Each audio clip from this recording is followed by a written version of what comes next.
Inanunsyo na nga ni Sir Homer Saison na may bagong team na si Kai Sotto sa Japan B-League.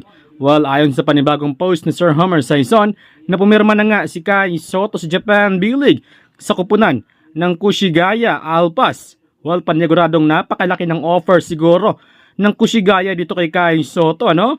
Kinonsidera kasi si Kai Sotto na biggest prospect mula sa Pilipinas kaya malaki ang kontrata nito sa Japan. Nga pala mga idol, ang Kushigaya ay napabilang nga sa Division 2 ng Japan B-League last season. Dahil nakapasok nga sa finals ang Kushigaya ay napromote nga ito at pumasok na nga sa Division 1 ng Japan B-League. Naging hati nga ang opinion ng mga fans dito sa bagong hakbang ng kampo ni Kai Sotto. Ayon nga sa ilang mga fans ay tila ba nasilaw na ang Wasserman sa malaking offer ng Japan B-League. Dahil sa pagtanggap umano ng kampo ni Kai Sotto ng malaking offer sa Japan, tila ba lumalayo na ito sa pintuan ng NBA. Alam naman natin na wala pang mga B-League players ang nakapasok sa mundo ng NBA. While panigurado na posibleng gayahin ng bagong team ni Kai Sotto ang ginawa noon ng Hiroshima Dragonflies na kung saan ay mapapawalang bisa lamang ang kontrata ni Kai sa Japan kung may mga NBA teams ang kukuha sa kanya.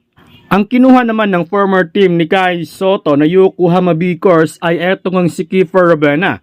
Well, may dahilan mga idol kung bakit si Kiefer ang kinuha ng Yokohama. Ito dahil mahusay na floor general etong si Kiefer Ravena. At bukod pa dito, posibleng wala na next season sa Japan B-League si Yuki Kawamura dahil ayon sa report na posibleng pumasok na nga ito sa NBA G-League. Well, hindi naman nawawala ang NBA dream dito kay Kai Sotto dahil ayon sa mga eksperto na kailangan lang ni Kai Sotto na dalhin sa playoffs ang kanyang kupunan at kailangan lang nitong magdomina sa Asia.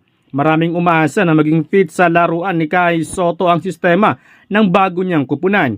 Sana may point guard dito na katulad ni Yuki Kawamura na floor general at playmaker talaga. Problema lang kasi sa kampo ni Kai Sotto, laging pinalipat-lipat si Kai Sotto ng kupunan kaya minsan hirap si Kai na makasabay sa sistema ng bagong team. Dapat kasi magtagal si Kai sa isang team para masanay siya sa sistema na pinapatakbo ng kanilang kupunan. Kayo mga idol, agree ba kayo sa bagong team na pinirmahan ni Kai Sotto?